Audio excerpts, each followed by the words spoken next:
গত আগস্ট মাসের 7 তারিখ ত্রিপুরা রাজ্যে একটি বড়সড় রেল দুর্ঘটনার হাত থেকে রক্ষা পায়, বাঁচে হাজারো মানুষের প্রাণ।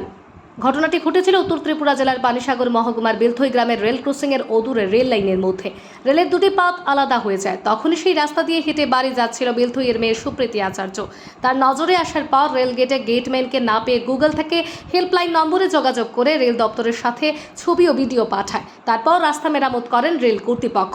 তারপর গত 15ই আগস্ট গুয়াহাটিতে মালিগাঁওয়ের রেলের হেডকোয়ার্টারে কর্মবীর অ্যাওয়ার্ড ও নগদ মূল্য তুলে দেন উত্তর পূর্ব সীমান্ত রেলওয়ের জিএম স্যার। গুয়াহাটিতে তার পরিবারের আসা যাওয়া ও থাকার সমস্ত খরচ বহন করেন রেল কর্তৃপক্ষ। কর্নিশ জানাই এইভাবে সচেতন নাগরিক হিসেবে এগিয়ে আসার জন্য। একান্ত সাক্ষাৎকারে কি বলছেন শুনে নেওয়া যাক।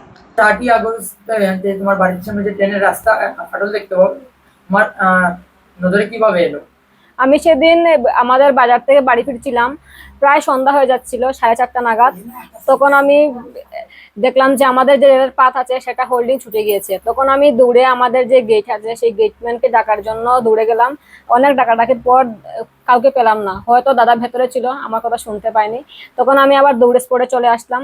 তারপর কি করব সেটা ভেবে গুগলে সার্চ করলাম রেলের হেল্পলাইন নাম্বারে ফোন করার পর ওনারা বললেন তুমি যেখানে আছো সেখানে দাঁড়িয়ে ফটো বা ভিডিও পাঠাও আমাদের, যেখানে জ্বালা ছুটে গিয়েছে বা ট্রেনের লাইনে ফাটল ধরেছে।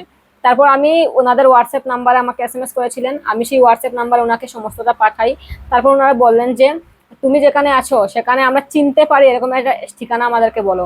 তারপর আমি সম্পূর্ণ ঠিকানা ওনাদেরকে বলি। তারপর আমাদের যেখানে জুড়ি ব্রিজ আছে সেই জুড়ি ব্রিজের নাম নাম্বার সমস্তটা ওনাদেরকে পাঠাই। 20 থেকে 25 মিনিটের মধ্যে রেলের যে কর্মরত দাদারা আছেন ওনারা সবাই চলে এসেছেন। ওনারা এসে রেল লাইন সারাইয়ের কাজে হাত দিয়েছেন। তারপর রেলের পুলিশ যারা ছিল সবাই এসেছিলেন। আচ্ছা, তোমাকে কি কোনো পুরস্কার দেওয়া হয়েছে? পুরস্কার দেওয়া, হ্যাঁ, আমাকে কর্মবীর পুরস্কার দেওয়া হয়েছিল। 7 তারিখে ঘটনা ঘটার পর 8 তারিখে লাম্বিং এর যে ডিআরএম স্যার উনি নিজে এসেছিলেন ঘটনাটা কি হয়েছে সচক্ষে দেখার জন্য। তারপর উনি ঘটনা দেখলেন, তারপর আমাকে ডাকলেন যে ওনার সাথে দেখা করার জন্য। তো আমি স্যার আমার বাড়ির কাছে এসেছেন। তারপর আমি স্যারের সাথে দেখা করার জন্য গেলাম। স্যার বললেন যে কি হয়েছে, তুমি কিভাবে দেখলে। আমি স্যারকে সম্পূর্ণটা বিষয় বলি। তারপর স্যার বললেন যে তোমাকে আমরা একটা পুরস্কার দিতে চাই, তুমি কি লার্নিং যেতে পারবে? তখন বললাম যে না স্যার, লার্নিং তো আমার জন্য অনেক দূর হয়ে যায়। তখন উনি বললেন যে ঠিক আছে, লার্নিং যেতে হবে না, তুমি তোমার মা বাবাকে নিয়ে বদরপুর রেল স্টেশনে আমাদের তোমাকে একটা পুরস্কার দেবো, তুমি বদরপুরে চলে আসবে। তোমার আসার যাওয়ার যা খরচ থাকবে খরচা সমস্ত রেল দপ্তর বহন করবে। আর তখন বললাম যে আমরা একা যাব, চিনি তো না। তখন বললেন যে আমাদের রেলের একজন স্যার তোমার সাথে থাকবেন, উনার তোমার আওয়া থেকে যাওয়া পর্যন্ত সমস্তটা উনি দেখবেন। সেই মোতাবেক আমরা 14 তারিখে যাওয়ার জন্য তৈরি হই। তারপর স্যার এটাও বলেন যে যদি ভবিষ্যতে কোনোদিন আমার কোনো সমস্যা হয় বা আমার গ্রামের পাড়া প্রতিবেশীর কোনো সমস্যা হয় আমি যেন ওনাদেরকে বলি, ওনারা আমাদেরকে সাহায্য করবেন। তারপরে সেই কথা বলে স্যার চলে গেলেন। তারপর 13 তারিখে হঠাৎ আমার কাছে ফোন আসে লামডিং থেকে। ওখান থেকে একজন স্যার ফোন করে বললেন যে তোমাকে আমরা বদরপুরে পুরস্কারটা দেব না, পুরস্কারটা তোমাকে দেওয়া হবে গুয়াহাটি। তখন আমি বললাম যে গুয়াহাটি কেন, আমাকে প্রথম বলেছিল বদরপুরে দেওয়া হবে। তখন বললেন যে নর্থ ইস্ট ফ্রন্টিয়ার যে রেলওয়ের যে স্যার জিএম স্যার আছেন, মাননীয় জিএম স্যার, উনি নিজের হাতে আমাকে পুরস্কারটা প্রদান করতে চান।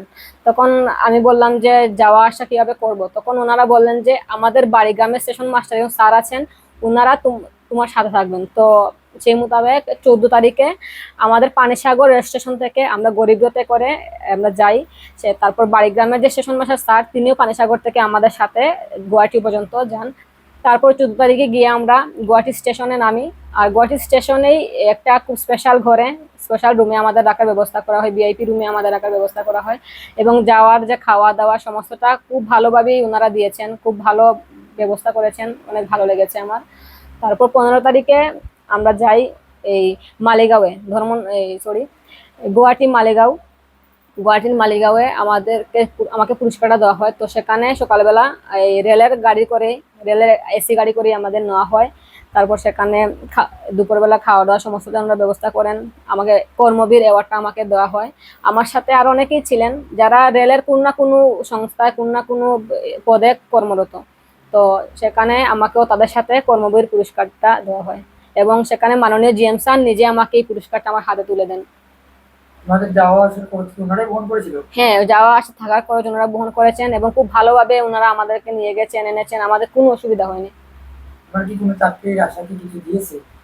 চাকরির আশা স্যারকে বলেছিলাম যে যদি একটা কাজের ব্যবস্থা করে দেন ভালো হয়েছিল। স্যার আমার সাথে কথা বলেছিলেন পরে এসে যে তুমি খুব ভালো কাজ করেছো, আমরা অনেক খুশি হয়েছি, সচরাচর এরকম দেখা যায় না, এরকম সবাই এড়িয়ে যায়, এটা তুমি দেখেছো। তো আমি বললাম যে স্যার ঠিক আছে, আর যদি একটা কাজের ব্যবস্থা করে দেন তাহলে খুব ভালো হয়। তো স্যার বললেন যে হ্যাঁ, তোমাকে আমরা পুরস্কার দিয়েছি, আজ তোমাকে কাজের ব্যবস্থা করব, সেটা দেখবেন আমাদের এই লাম্বিং এর যে ডিআরএম স্যার আছেন উনাকে স্যার এই দায়িত্বটা দেবেন, এবং বলেছেন যে তোমাকে একটি পরীক্ষা দিতে হবে এবং একটি ইন্টারভিউ, আমরা ছোট্ট ইন্টারভিউ নেব, সেটা পাস করার পর তোমাকে আমরা একটা কাজের ব্যবস্থা করে দেব। তোমার এই পুরস্কারটা পেয়ে কেমন লাগছে? প্রথমত আমি তো পুরস্কার পাওয়ার জন্য কিছু করিনি, আহ, এটা সমস্ত ভারতবর্ষের সমস্ত নাগরিকের এটা কর্তব্য, সচেতন নাগরিক হিসেবে এটা কর্তব্য। এরকম কাজ, এরকম কিছু দেখলে একটু এড়িয়ে না যায়। একটা দুর্ঘটনা ঘটতে পারতো, অনেক হাজার হাজার মানুষ সেদিন মারা যেতে পারতো। তো আমি সেটাই ভেবেই এই কাজটা করেছি। তারপর আমি প্রথমে তো বুঝতে পারিনি যে এত বড় একটা পুরস্কার আমাকে দেওয়া হবে। তারপর আমি যখন জানতে পারলাম, আমি 14 তারিখে জানতে পারি যে আমাকে পুরস্কারটা দেওয়া হবে, কর্মবীর অ্যাওয়ার্ড দেওয়া হবে, তখন আমি খুব খুশি হয়েছি যে এরকম একটা পুরস্কার আমি পেয়েছি। আচ্ছা, জনগণদের উদ্দেশ্যে কি মেসেজ থাকবে যে এরকম দেখলে? জনগণের উদ্দেশ্যে আমার এটাই মেসেজ থাকবে, এরকম যদি কেউ কোনোদিন কখনো দেখে তাহলে সাথে সাথে আশেপাশের যে রেলে কর্মরত যারা আছেন ওনাদেরকে জানানোর ব্যবস্থা করা, ওনারা যাতে জানায়। আর যদি আশেপাশে কেউ না থাকে জানানোর মতো, তাহলে যেন আমারই মতন গুগলে সার্চ করে, আমি যেভাবে গুগলে সার্চ করেছি রেলের হেল্পলাইন নাম্বার বা যে কোনো সমস্যার সমাধান গুগলেই সার্চ করলে পাওয়া যায় আজকালকার দিনে।